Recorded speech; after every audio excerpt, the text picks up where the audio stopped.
एक finisher match को खत्म करने वाले मूव से ज्यादा होना चाहिए। ये एक ऐसा मूव होता है जो एक रेसलर के किरदार और उनकी लेगेसी की पहचान भी बनता है।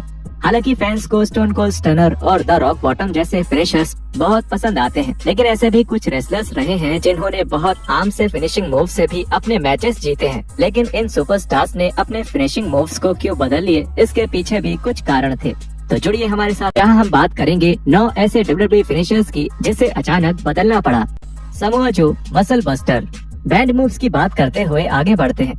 मसल बस्टर और समोआ जो का नाम एक साथ ही लिया जाता है। समोआ जो ने इस फिनिशर के साथ बहुत सारे मैचेस जीते हैं, जिनमें से एक लॉकडाउन 2008 में कर्ट एंगल के खिलाफ उनका TNA वर्ल्ड टाइटल मैच भी एक था, जब जो 2015 में WWE में आए। उसके बाद भी वो इस मूव का इस्तेमाल करते रहे, लेकिन फिर एक हादसा जिससे टाइसन किड का करियर खत्म हो गया, उसकी वजह से मसल बस्टर मूव को बैन कर दिया गया। जून 2015 में किड और जो का एक मैच हुआ था, जिसमें जो ने अपना मसल बस्टर फिनिशर इस्तेमाल किया था। किड को इस मूव की वजह से एक नेक इंजरी हुई, जिसके तुरंत बाद उनकी सर्जरी हुई। अच्छी बात ये थी कि इस जानलेवा इंजरी के बावजूद भी किड ठीक हो गए, जिस इंजरी से केवल 5% लोग ही बच पाते हैं। समोआ जो ने इस हादसे के बाद भी कई बार मसल बस्टर का इस्तेमाल किया था, जैसे कि फिन बैलर और शिंसुके नाकामुरा के खिलाफ अपने मैचेस में। लेकिन जो का मेन फिनिशर अब कोकीना क्लच बन गया था, जो उनके स्टाइल के साथ अच्छा तो लगता था, लेकिन मसल बस्टर की तरह असरदार और बेहतरीन नहीं। Dean Ambrose, dirty deeds. Dean Ambrose हमेशा से ही WWE का एक इंटरेस्टिंग हिस्सा रहे हैं। सर्वाइवर सीरीज 2012 के मेन इवेंट में रोमन रेंस और सेथ रॉलिंस के साथ डेब्यू करके डीन ने जल्द ही ऑडियंस पर अपना असर डाल दिया था। एम्ब्रोस के मूव्स उनके किरदार के लिए बिल्कुल सही थे, जो खुद अजीब पागल पिटबुल जैसे थे, जो एक फाइटर से बिल्कुल अलग है।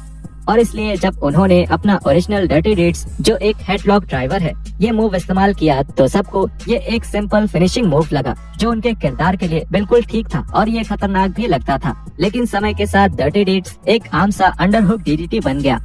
एक तरफ ये मिक फॉली के लिए अच्छा ट्रिब्यूट था, जिनके साथ वो अपना डेब्यू में मैच करने वाले थे, लेकिन आखिरकार ये बदला क्यों गया? इसकी वजह रैंडी ऑर्टन और उनकी हाइट है। फाइटफुल के साथ एक इंटरव्यू में एम्ब्रोस ने बताया कि हेडलॉक ड्राइवर शानदार होता है अगर आपके सामने एक सही रेसलर है, तो ये सबसे खतरनाक और कूल पाइल ड्राइवर की तरह दिखने वाला मूव है। लेकिन जब ओपोनेंट आपसे लंबा हो, जो कि WWE में मुझसे लंबे काफी रेसलर हैं, तब ये बहुत अजीब और बेहुदा लग सकता है।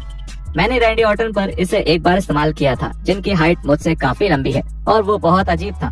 मैंने सोचा बस हो गया, मैं ये मूव बदल रहा हूँ। Randy Orton, the punk kick.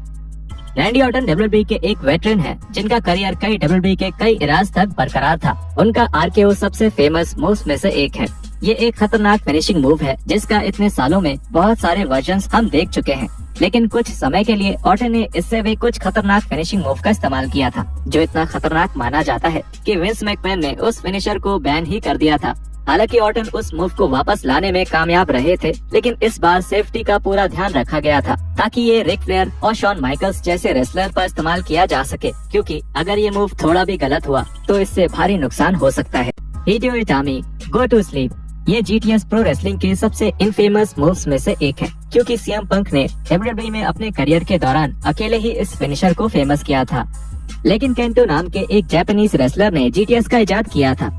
हिडेयो इटामी के तौर पर WWE में अपने रन से पहले केंटो इंडी सर्किट में सबसे शानदार जापानीज रेसलर्स में से एक थे, जिन्होंने मित्सुहारू मिसावा जैसे लेजेंड्स के खिलाफ क्लासिक मैच किया था। इसी फ्यूड में GTS पहली बार इस्तेमाल किया गया था, जिसके बाद से ये केंटो का जाना माना फिनिशर बन गया। इसके बाद 2014 में केंटो ने NXT के साथ एक कॉन्ट्रैक्ट साइन किया, लेकिन इस समय तक CM पंक कंपनी से जा चुके थे, और इसलिए WWE ऑफिशियल्स केंटो को ये मूव नहीं करने देना चाहते थे, क्योंकि इससे फैंस को CM पंक की याद आती थी।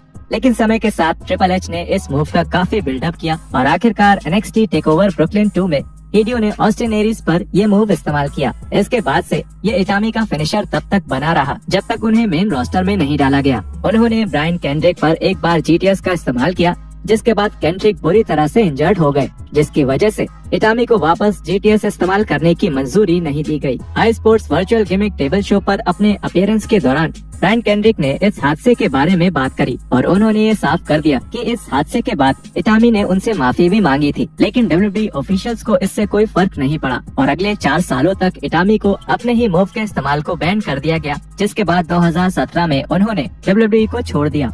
केंटो कंपनी में बिताए हुए समय के बारे में अक्सर बात करते रहते हैं और उन्होंने ये भी कहा है कि उनके लिए सबसे खराब अनुभव वही था जब उन्हें उनके ही बनाए गए मूव्स को इस्तेमाल करने से मना करा गया था। Chris Jericho, lion tamer, the lionsault और लाइन टेमर कई सालों से क्रिस जेरिको के मूव्स रहे हैं और फिर समय के साथ ही लाइन टेमर धीरे धीरे एक आम बॉस्टन क्रैब में बदल गया, जिसको वॉल्स ऑफ जेरिको कहा जाने लगा। जेरिको के लाइन टेमर मूव को कभी बैन नहीं किया गया क्योंकि वो कभी कभी अपने ओरिजिनल मूव का इस्तेमाल करते रहते थे, लेकिन खुद क्रिस जेरिको ने बताया था कि ये मूव बड़े ओपोनेंट्स पर इस्तेमाल करना मुश्किल होता है, इसलिए वो उसकी जगह बॉस्टन क्रैब का इस्तेमाल करते थे।